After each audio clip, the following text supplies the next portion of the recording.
মাহফুজ আলম আর আসিফ মাহমুদ সজীব ভুঁইয়ার ছাত্র জনতা যদি না থাকে তাহলে কারা টিকিয়ে রাখবে ডক্টর ইউনূসের সরকারকে? কে হবে ডক্টর ইউনূসের ছাত্র জনতা? ডক্টর ইউনূসের সরকারকে কারা একটা দীর্ঘ সময় নির্বাচন থেকে দূরে রেখে নির্বাচন বিলম্বিত করে সরকার চালিয়ে যাওয়ার একটা ফ্রি টিকেট, ফ্রি ম্যান্ডেট দেবে?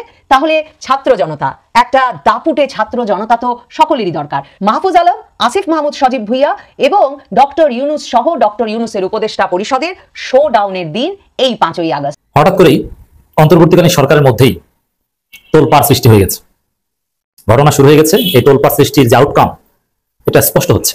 দায় মুক্তির পথ খুঁজছে ইউনূস বাহিনী। ইতোমধ্যে একাধিক অবসরপ্রাপ্ত বিচারক, 2-1 সিনিয়র আইনজীবীকে নিয়ে বিভিন্ন কথা বলেছেন। কিছু তরুণ আইনজীবীরা উচ্ছ্বাসের সঙ্গে তাকে অনেক পথ বাতলে দিয়েছেন, কিন্তু সেই সকল পথে সন্তুষ্ট নন ডক্টর ইউনূস এবং তার বাহিনী। মাহফুজ আলম তার ফেসবুকে এমন স্ট্যাটাস দেন যে 1-11 পদধ্বনি শোনা যাচ্ছে। তিনি 4 আগস্ট সন্ধ্যার দিকে নিজের ভেরিফাইড ফেসবুকে এই পোস্ট দিয়েছেন। আসসালামু আলাইকুম রহমতুল্লাহ। নতুন এক ভিডিওতে আপনাদের সকলকে স্বাগতম। প্রিয় দর্শক, আপনারা ভিডিওর শুরুতেই ভিডিওর বিশেষ কয়েকটা অংশ এবং থাম্বনেল দেখে বুঝে গেছেন যে আসলে কতটা গুরুত্বপূর্ণ ভিডিও হতে চলেছে। প্রিয় দর্শক, আজকে ভিডিওর বিষয়ে কোনো কথা বলবো না, একটা কথাই বলবো যে আপনারা ভিডিওগুলো না টেনে সম্পূর্ণ দেখবেন, তাহলে আপনারা সম্পূর্ণ বিষয় বিস্তারিত জানতে পারবেন। চলুন আর কথা না বাড়ি একটি লাইক দিয়ে আমরা সকল বিশ্লেষকের আলোচনাগুলো একে একে শুনে আসি। দায় মুক্তির পথ খুঁজছে ইউনূস বাহিনী। ইতোমধ্যে একাধিক অবসরপ্রাপ্ত বিচারক, 2-1 সিনিয়র আইনজীবীকে নিয়ে বিভিন্ন কথা বলেছেন। কিছু তরুণ আইনজীবীরা উচ্ছ্বাসের সঙ্গে তাকে অনেক পথ বাতলে দিয়েছেন, কিন্তু সেই সকল পথে সন্তুষ্ট নন ডক্টর ইউনূস এবং তার বাহিনী। যে কোনো এক্সিটের জন্য তাদের কিছু শর্ত রয়েছে। প্রথম শর্ত, ডক্টর ইউনূসকে কোনোভাবে আইনানুগ প্রক্রিয়ায় যাতে অভিযুক্ত করা না যায় সে বিষয়টি নিশ্চিত করতে হবে। তার সঙ্গে যে পরিষদবর্গ আছে দেশের বাইরে, তাদেরকে যাতে কোনোভাবে কোনো আইনে আটকানো না যায় সে পথ খুঁজতে হবে। তৃতীয়ত, তার যে সকল প্রতিষ্ঠান আছে, গ্রামীণ ট্রাস্টের অধীনস্থ গ্রামীণ ব্যাংক সহ অন্যান্য যা কিছু আছে, সেগুলিতে কখনো কোনো হস্তক্ষেপ হবে না। রাষ্ট্র এই নিরাপত্তা নিশ্চিত করতে হবে। চতুর্থত, তিনি যে সকল নতুন প্রতিষ্ঠানের অনুমতি নিয়েছেন, একটা ডিজিটাল ওয়ালেট, গ্রামীণ বিশ্ববিদ্যালয়, তিনি যে সকল মামলা থেকে নিজেকে প্রত্যাহার করার সুযোগ করে নিয়েছেন, গ্রামীণ ব্যাংকের মালিকানা, রাষ্ট্রের মালিকানা কমিয়ে যে সিদ্ধান্ত নিয়েছেন, তার ট্রাস্টের অধীনে বিভিন্ন প্রতিষ্ঠানে দেশের বাইরে বিভিন্ন কারণে যে আর্থিক লেনদেন হয়েছে সে বিষয়গুলি, এবং দায়িত্ব পালন করার ক্ষেত্রে তিনি যে সকল সিদ্ধান্ত নিয়েছেন, এই সকল সিদ্ধান্তগুলিকে কিভাবে কোনো রকম দায়গ্রস্ত করা যাবে না, এমন নিরাপত্তা নিশ্চিত করা যাবে, এমন পথ খোঁজার জন্য তিনি একাধিক আইন বিশেষজ্ঞের সঙ্গে কথা বলেছেন। দেশের একজন প্রখ্যাত সংবিধান বিশেষজ্ঞ, অত্যন্ত প্রবীণ আইনজীবী, তার একজন জুনিয়র আইনজীবীকে ডেকেও এই বিষয়ে তারা কথা বলেছেন এবং ওই সিনিয়র আইনজীবীর সঙ্গে কথা বলতে চেয়েছেন। সিনিয়র আইনজীবী ইউনূসের সঙ্গে এ বিষয়ে আলোচনা করতে সম্মত নন। তিনি ভীষণভাবে ক্ষুব্ধ। সংবিধান ছুড়ে ফেলা দেওয়া হবে, সংবিধান মানা হবে না, মুক্তিযুদ্ধের চেতনাকে রিসেট বাটন করা হবে, এরকম অসাংবিধানিক কাজকর্ম, বঙ্গবন্ধুর মুরাল ভেঙে ফেলা, 32 নম্বর হামলা, এ সকল ঘটনা নিয়ে তিনি ভীষণভাবে ক্ষুব্ধ বিধায় তিনি আর কোন রকম ইউনূসকে সহযোগিতা করতে চাচ্ছেন না। দেশের বাইরের একাধিক আইনজীবীর সঙ্গে তার টিম কথা বলেছে। সেই টিমের যে আলাপ আলোচনা, সে আলাপ আলোচনার যে নির্যাস, সেই নির্যাসেও ইউনূস সন্তুষ্ট হতে পারেননি। তারা একটা ইনডেমনিটি আইন করা যায় কিনা এ বিষয়টি নিয়ে ভাবছেন। আবার ইনডেমনিটি আইন করে যে শেষ রক্ষা হয় না সে বিষয়টা নিয়েও তাদের উদ্বেগ উৎকণ্ঠা রয়েছে। কারণ বঙ্গবন্ধু হত্যাকাণ্ডের পরে 1975 সনের 26শে সেপ্টেম্বর তৎকালীন ক্ষমতা দখলকারী প্রেসিডেন্ট খন্দকার মোস্তাক যে ইনডেমনিটি অর্ডিন্যান্স জারি করেছিলেন, সেই অর্ডিন্যান্স তো আইন ছিল না। জিয়াউর রহমান রাষ্ট্র ক্ষমতা আসার পরে 1979 সালের 9 এপ্রিল সেটাকে পার্লামেন্টে পাশ করেছিলেন, যেটা সংবিধানের 5ম সংশোধনী হিসাবে গৃহীত হয়েছিল। সেটা যখন আইনে চ্যালেঞ্জ হলো তখন সর্বোচ্চ আদালত বলে দিয়েছেন যে না, এরকম কোনো আইন করার সুযোগ নাই এবং এরকম কোনো দায় মুক্তির সুযোগ নাই। অন্যদিকে সুপ্রিম কোর্টে একটি দায় মুক্তি নিয়ে মামলা হয়েছিল। সেই দায় মুক্তির মামলায় সুপ্রিম কোর্ট জাজমেন্ট দিয়েছে যে কোনো অন্যায়, কোনো অপরাধ অথবা যে বিষয়গুলো কোনো অ্যাকাউন্টেবিলিটি থাকতে পারে এমন বিষয়ে কাউকে দায় মুক্তি দেওয়ার কোনো সুযোগ নাই। সে কারণে বিএনপি আমলে অপারেশন ক্লিন হার্ট, পরবর্তীতে আওয়ামী লীগ আমলে বিভিন্ন অপারেশনের বিষয়ে দায় মুক্তির যে সকল ব্যবস্থা করা হয়েছিল সেগুলোকে আর গুরুত্ব দেওয়া হচ্ছে না। ফলে সেক্ষেত্রে তারা সন্তুষ্ট হতে পারছেন না। এখন দায় মুক্তির জন্য পথপন্থা তারা খুঁজছেন। এই পথপন্থা কোথায় পাবেন সেটা নিয়ে আইন বিশেষজ্ঞরাও এখন পর্যন্ত কোনো নিশ্চয়তা দেননি। ফলে জুলাই ঘোষণায় যে এই সকল বিষয়গুলি থাকতে হবে, সেক্ষেত্রে ইউনূসের ব্যক্তিগত টিম তাদের বিষয়গুলোকে সামনে নিয়ে আসছেন। অন্যদিকে তৎকালীন যারা ছাত্রনেতা বৈষম্য বিরোধী আন্দোলন করেছিলেন তারা বলছেন পুলিশ হত্যা সহ মেট্রো রেল, পদ্মা সেতু, টেলিভিশন, রাস্তাঘাট এবং অন্যান্য যে সকল বিষয়গুলি নিয়ে বিভিন্ন ঘটনা ঘটেছে এবং তাদের কিছু কর্মীরা অতি উৎসাহী হয়ে বিভিন্ন সময় যে কথাগুলি বলেছেন যে হ্যাঁ আমরাই মানুষ খুন করেছি, আমরা পুলিশ মেরেছি, আমরা পদ্মা সেতু মেট্রো রেলে আঘাত করেছি, আমরা যদি দীর্ঘদিন পরিকল্পনা না করতাম তাহলে এটা সফল হতো না। এই স্বীকারোক্তিগুলো এখন ফেসবুকে, ইউটিউবে সর্বত্র রয়েছে, ফলে এগুলি এক প্রকার স্বীকারোক্তি হয়ে গেছে। তাহলে এই জাতীয় পরিস্থিতির থেকে পরিত্রাণ কি? আবার একাধিক উপদেষ্টা, বিশেষ করে আসিফ মাহমুদ সজীব ভুইয়া তিনি এবং নাহিদ ইসলাম, তারপরে মাহফুজ আলম এবং আর হাসনাত আব্দুল্লাহ, এরা প্রকাশ্যভাবে আইনের পরিপন্থী, সংবিধানের পরিপন্থী অনেক কথা বলেছেন। কেউ কেউ তো বলেছেন এই সংবিধানকে ছুঁড়ে ফেলে দেওয়া হবে, এই সংবিধান রাখা হবে না। আবার বঙ্গবন্ধু ভবন, যেটা আমাদের একটা প্রত্নতাত্ত্বিক জায়গা ছিল এবং রাষ্ট্রীয় একটা গুরুত্বপূর্ণ স্থাপনা ছিল, সেটা ভেঙে ফেলার সময় প্রশাসনের কেউ কোনো দায়িত্ব পালন করেন নাই। যারা দায়িত্ব পালন করেন নাই তারা তো যদি দায়বদ্ধ হন, তাদের অবস্থাটা কি হবে? যে সকল কর্মকর্তাদের জোর করে বাড়িতে পাঠিয়ে দেওয়া হয়েছে, যাদের চাকরিতে থাকা অবস্থায় বিদায় করা হয়েছে, তাদের কি হবে? সুপ্রিম কোর্টের বিচারকদের মারধর করার কথা বলে হামলা করে তাদের বাড়িঘর এবং সুপ্রিম কোর্টে আগুন দেওয়ার কথা বলে তাদেরকে পদত্যাগ করতে বাধ্য করা, অন্যান্য বিচারকদের বাধ্য করা, বিভিন্নভাবে যে সকল ঘটনা ঘটানো হয়েছে সেগুলো নিয়ে একটা টিম এখন হোমওয়ার্ক করছেন। এই হোমওয়ার্ক যারা করছেন তারা কোনো ফয়সালা আসতে পারেননি। সেই ক্ষেত্রে জুলাই ডিক্লারেশনের ভিতরে তারা কি কি বিষয়কে অন্তর্ভুক্ত করবেন এবং এটাকে সংবিধানের যদি বিএনপির আগ্রহ অনুযায়ী বা বিএনপির সম্মতি অনুযায়ী যদি তফসিলভুক্ত করা হয়, তাতে কি কোনো পরিত্রাণ হবে? কারণ তফসিল তো ফান্ডামেন্টাল স্ট্রাকচারের পার্ট না। তফসিলে অনেক কিছু থাকে, কিভাবে শপথ হবে তার স্ট্রাকচার থাকে, নানা কাহিনী থাকে। ফলে ওই জায়গায় কিন্তু তারা গিয়ে কোনো সিদ্ধান্তে উপনীত হতে পারছেন না। এখন সেফ এক্সিটের জন্য প্রশাসনে যারা আছে, বিশেষ করে সেনাবাহিনী, পুলিশ, র্যাব, বিজিবি এবং অন্যান্য যারা সিভিলিয়ান আছেন, তারা কতটা নিশ্চয়তা দেবেন, এই সকল বিষয় নিয়ে এখন ঘরমাক্ত অবস্থা। স্পেশাল টিম, ছাত্রদের টিম যেভাবে কাজ করছে, একইভাবে ইউনূসের ব্যক্তিগত টিম কাজ করছে। এই ক্ষেত্রে ইউনূসের টিম এবং ছাত্রদের টিমের মধ্যে মতানৈক্য দেখা দিয়েছে। কে কারটাকে নিশ্চিত করাতে পারবেন সেটা নিয়ে তারা ব্যস্ত হয়ে গেছেন। এর সঙ্গে নতুন করে যুক্ত হয়েছে বিভিন্ন সময় বিভিন্ন জায়গায় বিভিন্ন ঘটনা ঘটাবার প্রেক্ষিতে যে ফৌজদারি অপরাধ সংগঠিত হয়ে গেছে, সেই অপরাধের দায় কে নেবে? কতজন পুলিশ মারা গেছে সেটার এখনো সরকার কোনো রিপোর্ট সংগ্রহ করতে পারেননি। কোন কোন জায়গায় লাশ তুলে আবার পোস্টমর্টম করা হয়েছে। পোস্টমর্টম ছাড়াও যে বিচার হতে পারে সেটা এই সরকারই নতুন করে শুরু করেছেন। আবার রাষ্ট্রপতির অধ্যাদেশ দিয়ে অনেকগুলো কার্যক্রম শুরু করা হয়েছে। যেমন রাষ্ট্রপতির অধ্যাদেশের ধারাবাহিকতায় এখন আন্তর্জাতিক মানবাধিকার যে ট্রাইব্যুনালটা করা হয়েছে আইসিটি, সেখানে বিচার করছে। ওই অধ্যাদেশ যদি নির্বাচনে যে সরকার ক্ষমতা আসবে তারা যদি দেশটাকে আইনে পরিণত না করে তাহলে কি হবে? একইভাবে ডক্টর ইউনূস যে দায়িত্ব গ্রহণ করলেন, সুপ্রিম কোর্টের কাছে মহামান্য রাষ্ট্রপতি একটা রেফারেন্স পাঠিয়ে পরামর্শ চেয়েছিলেন। সুপ্রিম কোর্ট তার উপদেষ্টামূলক এখতিয়ার এক্সারসাইজ করে পরিষ্কারভাবে বলছেন, অত্যন্ত জরুরি রাষ্ট্রীয় নির্বাহী কাজ পরিচালনার জন্য রাষ্ট্রপতি প্রধান উপদেষ্টা এবং উপদেষ্টা নিয়োগ দিতে পারেন, তাদের শপথ পড়াতে পারেন। সুপ্রিম কোর্ট কোথাও বলেন নাই রাষ্ট্রপতি অন্তর্বর্তীকালীন সরকার গঠন করতে পারেন। তাহলে এই সরকারের স্ট্যাটাসটা কি? এই সরকার তো সাংবিধানিক সরকার না। সুপ্রিম কোর্ট এরকম সরকার গঠন করতে বলে নাই। মহামান্য রাষ্ট্রপতিও এইরকম সরকার গঠন করার জন্য সুপ্রিম কোর্টের কোনো অনুমতি চান নাই। রাষ্ট্রপতি সেক্ষেত্রে পরিষ্কার, সুপ্রিম কোর্টও ক্লিন অবস্থায় রয়েছে। তাহলে এই সরকারের স্ট্যাটাস কি? তারা যে প্যাডে সিলে বিভিন্ন জায়গায় লিখছেন অন্তর্বর্তীকালীন সরকার, এবং অন্তর্বর্তীকালীন সরকারের কেউ প্রধান উপদেষ্টা, কেউ উপদেষ্টা, তাহলে তাদের স্ট্যাটাসটা কি? হঠাৎ করেই অন্তর্বর্তীকালীন সরকারের মধ্যেই তোলপাড় সৃষ্টি হয়ে গেছে, ঘটনা শুরু হয়ে গেছে। এই তোলপাড় সৃষ্টির যে আউটকাম, এটা স্পষ্ট হচ্ছে। এই যে মাহফুজ আসিফ একই সুরে 111 এর পদধ্বনির কথা বলে জাতিকে সতর্ক করছে, জামাত শিবিরকে আব্বা আব্বা ডাকছে, যে তোমাদেরই সবচেয়ে বেশি অবদান আব্বা, আপনারাই কোঅর্ডিনেশন করেছেন, আপনারাই আন্দোলন চালিয়ে নিয়েছেন। লাইনগুলো খেয়াল করেছেন? আন্দোলন চালিয়ে নিয়েছে, কোঅর্ডিনেশন করেছে, জনশক্তি দিয়েছে, সব শ্রেণী পেশার মানুষের অ্যাপ্রিসিয়েশন করেছে মাহফুজ। কিন্তু সবার উপরে শিবির, মানে শিবিরকে মাস্টার মাইন্ড আব্বা মানতে রাজি, ভাই আমাদেরকে বাঁচা। তারপর এটা কেন ঘটেছে জানেন? এটা সরকারের ভিতরে মারাত্মক গ্রুপিং, উপদেষ্টাদের মধ্যে মারাত্মক দ্বন্দ্বের ফলে। কি দ্বন্দ্ব? এই সরকারের উপর যাদের প্রভাব 60%, তারা চায় ইউনূস চলে যাক, এবং ইউনূসের পন্থী যারা বা এনসিপি কে যারা ওন করে, এদেরকে চায় না, এদেরকে আউট করতে চায় সরকার থেকে। এই ন্যারেটিভ নির্মাণ করছে, ইউনূসকে ব্লেম করছে। এই সরকারের এই ইউনূসের একদম ক্লোজ দুইজন উপদেষ্টা আসিফ মাহফুজকে ব্লেম করছে। সরকারের উপর মারাত্মক প্রভাব বিস্তারকারী একটা অংশ টিআইবি ইফতেখারুজ্জামান, তিনি উপদেষ্টা নয়, কিন্তু এই সরকারের ভিতরে মারাত্মক প্রভাবশালী।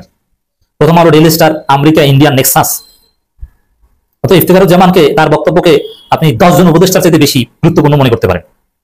তো তিনি বাজারে বয়ান ছেড়েছেন এনসিপি কিংস পার্টি, তাদের 2 জন সরকারে, কিন্তু একটু ভদ্রতার কারণে বললেন না তাদের 3 জন সরকার, ইনক্লুডিং ডক্টর ইউনূস। ওটা একটু ছাড় দিয়েছেন, যেহেতু ইউনূসের সাথে আবার অন্য দিক থেকে ভালো সম্পর্ক। তাদের দুজন সরকারে মানে আসিফ নাহিদ আসলে 3 জন মিন করেছে বা আরো আছে, অতএব এদেরকে সরাও। আর এদেরকে এমনি এমনি সরাবে? ইউনূসকে এদেরকে সরাতে দিবে? প্রফেসর ইউনূসের কাছে আসিফ মাহফুজের 1000 কোটি টাকা দুর্নীতির অভিযোগ আনলেও ইউনূস সাহেব ওটা শুনেনি না। তাদেরকে লাগবে ইউনূসের, এটা ইউনূস সিদ্ধান্ত নিয়ে ফেলেছেন।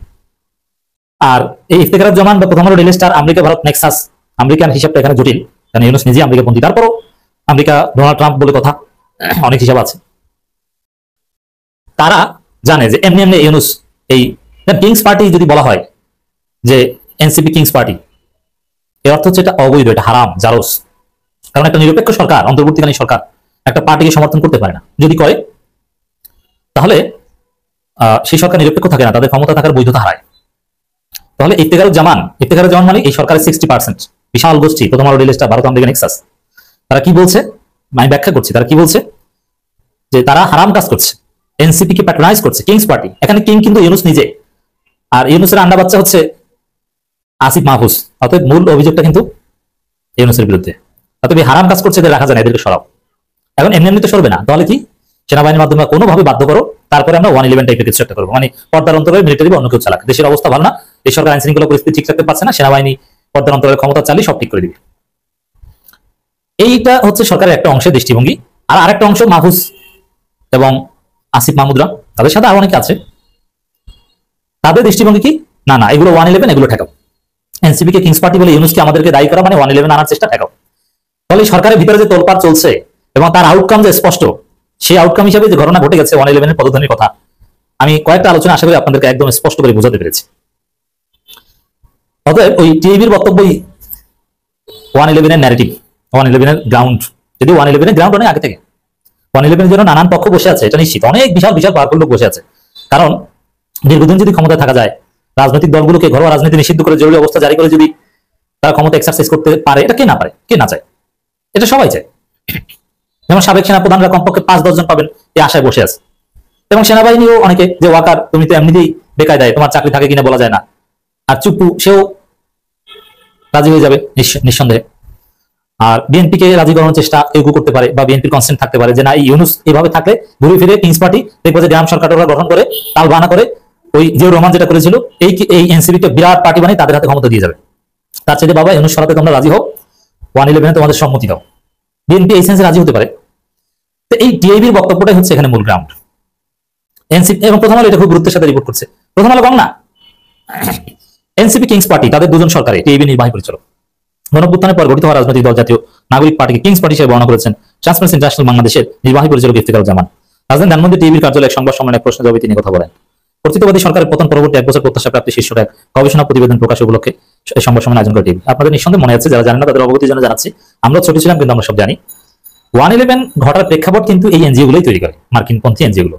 অতএব সেই টিভি আবার সোচ্চার। আবার 2 দিন আগে আর এক 111 এর দালাল মনে আছে, সেই কি ভট্টাচার্য জানো, দেবপ্রিয় ভট্টাচার্য, 111 এর এক দালাল সুবিধাভোগী। বাংলাদেশের সব নেতাদের বড় নেতা, প্রধান উপদেষ্টা ডক্টর মোহাম্মদ ইউনূসের বহু বছরের স্বপ্ন অবশেষে পূরণ হতে চলেছে। তিনি এক ছাত্র জনতার মহা সমাবেশে বক্তব্য দেওয়ার সুযোগ পেতে যাচ্ছেন ঐতিহাসিক 5ই আগস্ট। 2024 সালের 5ই আগস্ট শেখ হাসিনার পতনের 1 বছর বাদে অবশেষে যেই স্বপ্ন ডক্টর মোহাম্মদ ইউনূস 18 বছর আগে 2007 সালের 1/11 সরকারের সময়ে আমাদের সবার কাছে প্রকাশ্য করেছিলেন যে তিনি রাজনৈতিক দল গড়ে রাজনৈতিক নেতা বনে যেতে চান, সেই স্বপ্ন অবশেষে ধরা দিচ্ছে ডক্টর মোহাম্মদ ইউনূসের হাতে। ডক্টর মোহাম্মদ ইউনূসই এখন ক্ষমতায়, কাজেই তার সরকারের সম্পূর্ণ ব্যবস্থাপনায় এবং অর্থায়নে মানিক মিয়া অ্যাভিনিউতে বিরাট আয়োজন যে হচ্ছে তা এখন আমরা জানতে পেরেছি। গণঅভ্যুত্থান অধিদপ্তর চিঠি দিয়েছিল মুক্তিযুদ্ধ বিষয়ক মন্ত্রণালয়কে, আর মুক্তিযুদ্ধ বিষয়ক মন্ত্রণালয়ের নির্দেশে বা অনুরোধে এক দিনের মধ্যে রবিবারেই রেলপথ মন্ত্রণালয় 8 জোড়া বিশেষ ট্রেনের ব্যবস্থা করেছে। সংবাদ শিরোনামে এই কথাটা পড়ে আমারও মনে হচ্ছিল 8 জোড়া ট্রেন মানে 8টি ট্রেন, আসলে তার মানে 8 জোড়া মানে 16টি ট্রেনের ব্যবস্থা করেছে রেলপথ মন্ত্রণালয়। এই 8 জোড়া ট্রেনের জন্য সরকারের খরচ হবে প্রায় 31 লাখ টাকার মতো। সারা দেশ থেকে নাকি ছাত্র জনতাকে নিয়ে আসা হবে মানিক মিয়া অ্যাভিনিউতে ইউনূস সরকার যে আয়োজন করেছে জুলাই ঘোষণাপত্র ঘোষণা করতে, সেই সমাবেশে যোগদানের জন্য। এই সমাবেশে ঘোষণাপত্র পাঠ করতে পারেন প্রধান উপদেষ্টা ডক্টর মোহাম্মদ ইউনূস। এখন আপনি আমরা যদি এই প্রশ্ন করি যে রাজনৈতিক দলগুলো যখন ক্ষমতায় থাকে তারা কোন ছাত্র জনতাকে তাদের সমাবেশে উপস্থিত করে, সেটা আমরা এক রকমের ধারণা করতে পারি, কারণ তাদের রাজনৈতিক দল থাকে। ডক্টর মোহাম্মদ ইউনূস কোন ছাত্র জনতাকে এই সমাবেশে হাজির করবার জন্য সরকারের 31 লাখ টাকা খরচ করছেন? সরকারের তো নিশ্চয়ই শুধু 31 লাখ টাকা খরচ হচ্ছে না। জুলাই ঘোষণাপত্র ঘোষণার জন্য বিরাট মঞ্চ বাঁধা হবে, এসব টুকটাক খরচের কথা না হয় নাই বললাম, কারণ সারা বাংলাদেশ জুড়ে এই সরকারের আয়োজনে তো 5ই আগস্টের উদযাপন চলছে। এই গণ অভ্যুত্থানের প্রথম বার্ষিকী গণ অভ্যুত্থান পরবর্তী সরকার মহা সমারোহে পালন করবেন, সেটাই স্বাভাবিক। কিন্তু 8 জোড়া ট্রেন দিয়ে সারা দেশ থেকে এই বিশেষ ট্রেনগুলো দিয়ে যেই ছাত্র জনতাদের নিয়ে আসা হবে, সেই ছাত্র জনতারা আসলে কোন দলের সদস্য? আমি তো বরাবর আপনাদেরকে বলি নবনীতা চৌধুরীর বয়ানে, সাধারণ ছাত্র সাধারণ জনতা বলে আসলে কিছু হয় না। এই ছাত্র জনতারা কোন দলের অনুসারী কিংবা ডক্টর মোহাম্মদ ইউনূসের ছাত্র জনতা তাহলে আসলে কারা, সেটা যেমন পরিষ্কার করা দরকার, তেমনি এদের তো শুধু ট্রেন খরচ নয়, 5ই আগস্ট দুপুরের মধ্যে নাকি রেলপথ মন্ত্রণালয় এদেরকে হাজির করবে সারা বাংলাদেশ থেকে ট্রেনগুলোর মাধ্যমে, এবং এরপর সভা শেষে আবারও তাদের নিজ নিজ গন্তব্যে নিয়ে যাবে। এর মধ্যে এই ট্রেনগুলোতে যারা আসবেন তাদের খাওয়া দাওয়া, পথ খরচা, সেগুলো কি করে চলবে? মানে সারা বাংলাদেশ থেকেই কিন্তু ব্যবস্থা করেছে রেলপথ মন্ত্রণালয়। রংপুর থেকে ট্রেন আসছে, চট্টগ্রাম, সিলেট, রাজশাহী, গাজীপুর, নরসিংদী, ফরিদপুর, সব জায়গা থেকেই আসছে ট্রেন, এবং অনুষ্ঠান শেষেই দূরের গন্তব্যের ট্রেনগুলো ফিরতি যাত্রা শুরু করবে। এই যে তারা এলেন, থাকলেন, খেলেন, সেই খরচগুলো নিশ্চয়ই সরকার বহন করবে। আসলে বড় বড় মানুষের বড় বড় উচ্চাসা। ডক্টর মোহাম্মদ ইউনূস সারা পৃথিবীর কত ফোরামে বক্তৃতা দিয়েছেন, কিন্তু আমাদের কি সৌভাগ্য সেই 2007 সালের 1/11 সময় থেকেই, মানে নোবেল প্রাইজ পাওয়ার কয়েক মাসের মধ্যেই তিনি এই আগ্রহ ব্যক্ত করে ফেলেছিলেন যে তিনি আসলে বাংলাদেশের রাজনৈতিক নেতা হতে চান এবং তিনি রাষ্ট্র ক্ষমতায় যেয়ে রাষ্ট্রকে সংস্কার করতে চান। 18 বছর পর ডক্টর মোহাম্মদ ইউনূসের হাতে সেই জাদুর কাঠি ধরা দিল শেখ হাসিনার পতনের মাধ্যমে।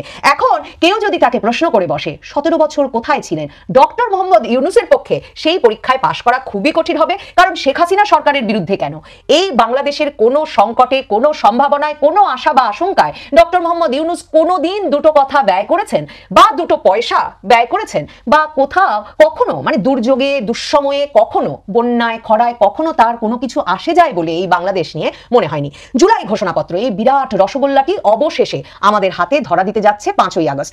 সেই গত আগস্টের পর থেকেই মাহফুজ আলম, যাকে পরিচয় করিয়ে দিয়েছিলেন ডক্টর মোহাম্মদ ইউনূস আমেরিকায় ক্লিন্টন সেন্টারে নিয়ে গিয়ে প্রেসিডেন্ট ক্লিন্টনের পাশে দাঁড়িয়ে জুলাই আগস্ট আন্দোলনের মাস্টার মাইন্ড হিসেবে, ততদিনে তিনি তাকে প্রধান উপদেষ্টার বিশেষ সহকারী হিসেবে নিয়োগও দিয়েছেন।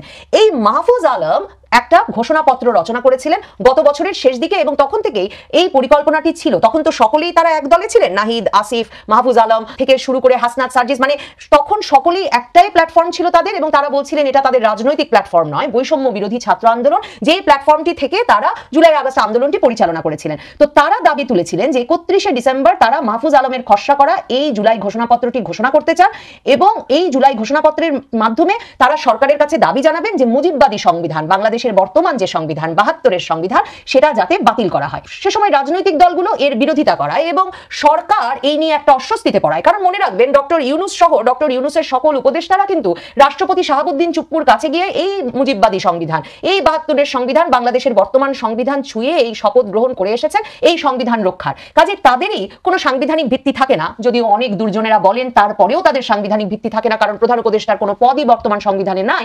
সেই অবস্থায় তাদের কোনো সাংবিধানিক ভিত্তিই থাকে না যদি এই 72-এর সংবিধান বাতিল হয়ে যায়। কাজে তখন সরকার এই জুলাই ঘোষণাপত্র ঘোষণার বিষয়টিকে তাদের নিয়ন্ত্রণে নিয়ে এসেছিল। সরকার তখন বলেছিল যে তারা সকল রাজনৈতিক দলগুলোর সঙ্গে আলাপ আলোচনা করে একটা এমন ঘোষণাপত্রের খসড়া তৈরি করবে যাতে সকল রাজনৈতিক দল একমত হবে। এরপর জানুয়ারি মাসে একটা বিরাট বৈঠক হয়, যেখানে কোনো রাজনৈতিক দল মাহফুজ আলমের করা জুলাই ঘোষণাপত্রের খসড়াতে সম্মত হয় না। প্রথমত তাদের অনেকেরই এই প্রতিবাদ ছিল যে মাহফুজ আলমের দৃষ্টিতে বাংলাদেশের ইতিহাসটাই 2024-এর এই জুলাই আগস্ট আন্দোলন থেকে শুরু হয়, ফলে 1971-এর স্বাধীনতা যুদ্ধ এবং তার আগে বাঙালির মুক্তি সংগ্রামের ইতিহাসকে সরাসরি অবজ্ঞা করা হয়। দর্শক, আপনারা একে একে সকল বিশ্লেষকের আলোচনাগুলো শুনলেন, অবশ্যই আপনারা বুঝতে পারছেন যে আসলে কতটা গুরুত্বপূর্ণ নিউজ ছিল। দর্শক, যেহেতু আপনার সম্পূর্ণ ভিডিও দেখে ফেলেছেন, অবশ্যই আপনারা অনেক কিছু জেনেছেন। এখান থেকে আপনারা কি বলবেন অবশ্যই কমেন্টে জানিয়ে দিবেন। আরও এরকম নিত্য নতুন আপডেট নিউজ পেতে আমাদের এই চ্যানেলটি সাবস্ক্রাইব করে পাশে থাকবেন। ধন্যবাদ।